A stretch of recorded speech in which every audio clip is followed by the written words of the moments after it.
ವೀಕ್ಷಕರೇ, class 1 news ಟಿವಿಗೆ ಸ್ವಾಗತ. ಈ ದಿನದ ಪ್ರಮುಖ ಸುದ್ದಿಗಳು.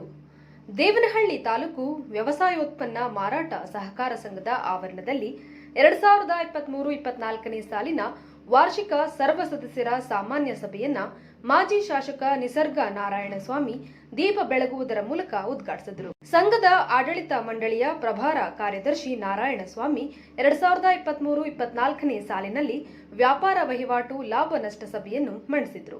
ತಾಲೂಕು ಸೊಸೈಟಿ ಅಧ್ಯಕ್ಷ ಎ ದೇವರಾಜ್ ಮಾತನಾಡಿ, ಸಂಘದ ರೈತರು ಹೆಚ್ಚಾಗಿ ಸಹಕಾರಿ ಸಂಘಗಳಲ್ಲಿ ವ್ಯವಹಾರವನ್ನು ನಡೆಸಿ ಸೌಲಭ್ಯಗಳನ್ನು ಸದುಪಯೋಗ ಪಡಿಸಿಕೊಳ್ಳಬೇಕು ಅಂತ ತಿಳಿಸಿದರು. ಸಭೆಯಲ್ಲಿ ಎಸ್ಎಸ್ಎಲ್ಸಿ ಮತ್ತು ಪಿಯುಸಿಯಲ್ಲಿ ಹೆಚ್ಚು ಅಂಕ ಗಳಿಸಿದ ವಿದ್ಯಾರ್ಥಿಗಳಿಗೆ ಪ್ರತಿಭಾ ಪುರಸ್ಕಾರ ನೀಡಲಾಯಿತು. ಈ ಸಂದರ್ಭದಲ್ಲಿ ಸಂಘದ ಮಾಜಿ ಅಧ್ಯಕ್ಷರುಗಳು, ಹಾಲಿ ಸದಸ್ಯರುಗಳು, ಹಲವಾರು ಮುಖಂಡರುಗಳು ಭಾಗಿಯಾಗಿದ್ದರು. ದೇವನಹಳ್ಳಿ ತಾಲೂಕಿನ ವಿಜಯಪುರ ಪಟ್ಟಣದ ಪುರಸಭೆಯಲ್ಲಿ ಪೌರಕಾರ್ಮಿಕರ ದಿನಾಚರಣೆ ನಡೆಯಿತು. ಕಾರ್ಯಕ್ರಮದಲ್ಲಿ ಪೌರಕಾರ್ಮಿಕರಿಗೆ ಸನ್ಮಾನಿಸಿ ಗೌರವಿಸಲಾಯಿತು.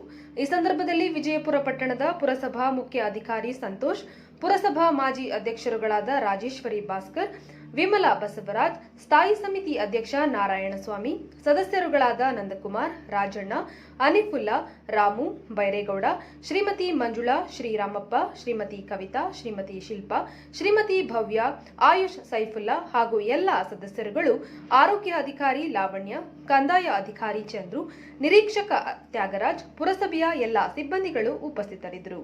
ದೇವನಹಳ್ಳಿ ಪಟ್ಟಣದ ಬಸವೇಶ್ವರ ಸ್ವಾಮಿ ಕಲ್ಯಾಣ ಮಂಟಪದಲ್ಲಿ ದೇವನಹಳ್ಳಿ ತಾಲೂಕು ಗ್ರಾಮೋದ್ಯೋಗ ಕಸುಬುದಾರರ ಸಹಕಾರಿಕಾ ವಿವಿಧೋದ್ದೇಶ ಸಹಕಾರ ಸಂಘದ 2022-23ನೇ ಸಾಲಿನ ಸರ್ವ ಸದಸ್ಯರ ವಾರ್ಷಿಕ ಮಹಾಸಭೆಯ ಕಾರ್ಯಕ್ರಮವು ಸಂಘದ ಅಧ್ಯಕ್ಷ ಆರ್ ಜಯರಾಮ್ ಅವರ ಅಧ್ಯಕ್ಷತೆಯಲ್ಲಿ ಉದ್ಘಾಟನೆ ನಡೆಯಿತು.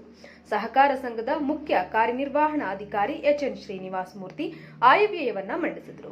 ಈ ಸಂದರ್ಭದಲ್ಲಿ ಮುಖಂಡರುಗಳಾದ ಬಾಲೇಪುರ ಲಕ್ಷ್ಮೀನಾರಾಯಣಪ್ಪ, ಬಯಪ ಅಧ್ಯಕ್ಷ ಶಾಂತಕುಮಾರ್, ಬಿ ರಾಜಣ್ಣ, ಸಿ ಜಗನ್ನಾಥ್, ಅಣ್ಣೇಶ್ವರ ಚಂದ್ರಶೇಖರ್, ಸಂಘದ ಉಪಾಧ್ಯಕ್ಷೆ ಮಂಜುಳಾ ಮೋಹನ್ ಹಾಗೂ ಎಲ್ಲ ಸದಸ್ಯರುಗಳು ಇದ್ದರು. ವರದಿ ರಾಜುಗೌಡ.